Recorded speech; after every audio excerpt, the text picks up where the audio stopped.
kabulastugan.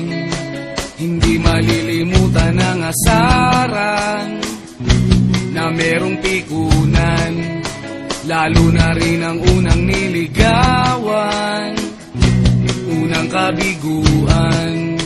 At dyan nasiseryoso ang usapan, ang pagdadamayan ng tunay at tapat na kaibigan.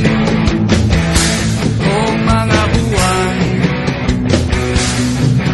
kaibigan namang maaasahan. Oh, di na tayo pabata, edad may di nahahalata. Sa mga trip-unti-unti na tayo nagsasawa. Pero kahit ganon, barkadang matatag hanggang sa ngayon. Minsan man magkita, tiyak may kwela, yan ang aking mga tropa.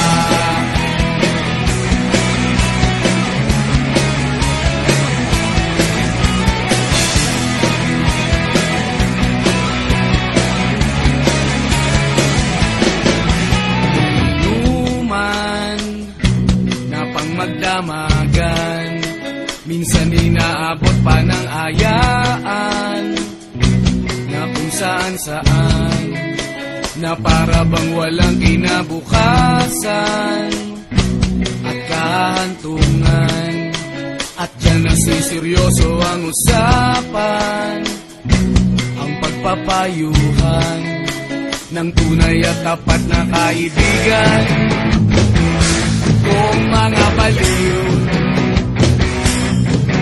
kaibigan namang